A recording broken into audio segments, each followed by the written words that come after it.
चीन कई वजह से लगातार सुर्खियों में बना रहता है, पर चीन की ज्यादातर हरकतें नकारात्मक होती हैं। Many actions of China put humanity to shame. अभी कुछ दिनों पहले चीन के यूलिन शहर में डॉग मीट फेस्टिवल मनाया गया, जो करीब 10 दिनों तक चला। इस कुख्यात फेस्टिवल में चीन के अंदर हजारों कुत्तों को जिंदा पकाकर खाया गया। चीन अपनी डुप्लीकेट सामानों की वजह से भी मशहूर है, जैसे नकली अंडे, नकली इलेक्ट्रॉनिक गैजेट्स, तो कभी नकली चावल। पर अब खबर है कि चीन ने नकली सूरज भी बना लिया है। चीन के नकली सूरज का टेम्परेचर असली सूरज से 10 गुना ज्यादा बताया जा रहा है। और सबसे हैरानी की बात यह है कि इस नकली सूरज पर आंधी, तूफान, बारिश का कोई प्रभाव ही नहीं पड़ता।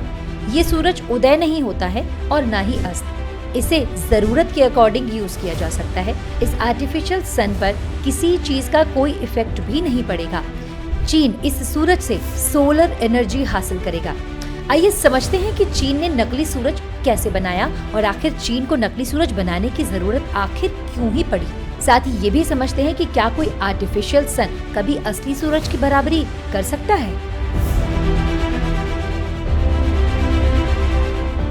चीन ने करीब 2006 में नकली सूरज बनाना शुरू कर दिया था और 15 साल बाद 2021 में चीन को सफलता मिली। साल 2021 में चीन ने नकली सूरज से 101 सेकंड्स तक के लिए 12 करोड़ डिग्री सेल्सियस का टेम्परेचर पैदा किया। फिर जून 2022 में चीन ने अपना ही रिकॉर्ड तोड़ दिया। चीन ने नया रिकॉर्ड बनाया और 17 मिनट तक असली सूरज की तुलना में 5 गुना ज्यादा टेम्परेचर पैदा किया।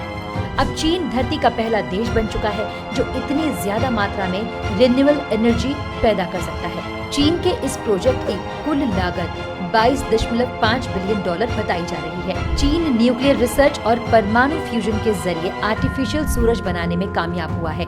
परमाणु फ्यूजन तब होता है जब दो एटम आपस में मिलकर एक हेवी एटम बनाते हैं। आपने साइंस में पढ़ा होगा कि जब दो हाइड्रोजन एटम मिलते हैं तो एक हीलियम एटम बनता है।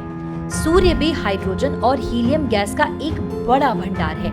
सूर्य पर अब तक अमेरिकी अंतरिक्ष एजेंसी यानी नासा, यूरोपीय स्पेस एजेंसी और जर्मन एरोस्पेस सेंटर ने अलग अलग और कई बार संयुक्त स्पेस मिशन भी भेजे हैं। इन एजेंसियों के अलावा चीनी अंतरिक्ष एजेंसी ने भी सूर्य पर खूब रिसर्च किया है। सूर्य पर भेजे गए मिशन और किए गए रिसर्च से ये पता लगता है कि सूर्य के कोर पर टेम्परेचर लगभग 15 मिलियन डिग्री सेल्सियस होता है। सूर्य की सतह hydrogen, helium, iron, nickel, oxygen, silicon, sulphur, magnesium, carbon, neon, calcium और क्रोमियम से तैयार हुई है। पृथ्वी से सूर्य लगभग 15 करोड़ किलोमीटर दूर है। सूर्य के सबसे ऊपर वाली लेयर को फोटोस्फेयर कहा गया है।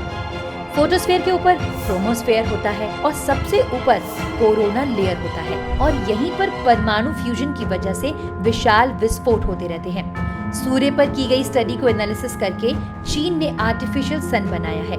चीन ने इस आर्टिफिशियल सन को HL2M नाम दिया है। इस प्रोजेक्ट को चीन के नेशनल न्यूक्लियर कॉर्पोरेशन और south western institute of physics ने मिलकर बनाया है। पर सवाल ये है कि क्या कोई आर्टिफिशियल सन असली सूर्य की बराबरी कर सकता है? वैज्ञानिक और धार्मिक दोनों पहलुओं से देखें तो सूर्य से ही इस पृथ्वी का जीवन है। वैदिक काल में आर्य सूर्य को सारे जगत का कर्ता धर्ता मानते थे। चाहे ऋग्वेद हो या यजुर्वेद, सूर्य की महिमा हर जगह है। यजुर्वेद में कहा गया है चक्षु सूर्यो जायता, यानी सूर्य ईश्वर का नेत्र है। सूर्योपनिषद में सूर्य को संसार की आत्मा बताया है। गायत्री महामंत्र ओम भूर्भुवस्वः तत्सवितुर्वरेण्यं भर्गो देवस्य धीमहि धियो यो नः प्रचोदयात्, इसका सीधा संबंध सूर्य से है। बृहदारण्यक उपनिषद में गायत्री मंत्र को सूर्य मंत्र कहा गया है। ऋग्वेद में एक श्लोक है, द्वादश प्राद्याश्च क्रमे त्रीणि नाभ्यानि कु उ तच्चिकेता तस्मिन् तसाकं त्रिशता न शंकवो सपिता षष्ठिर्न चल चल सहा। अर्थात सूर्य के रथ में 12 परिधि, एक चक्र, 3 नाभि और 360 आरे हैं।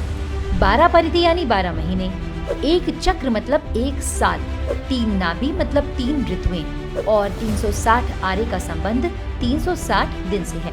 यानी सूर्य के इर्द गिर्द ही पूरी सृष्टि है। और यही वजह है कि एथिस्ट लोग भी सूर्य की एग्जिस्टेंस को चैलेंज नहीं कर पाते।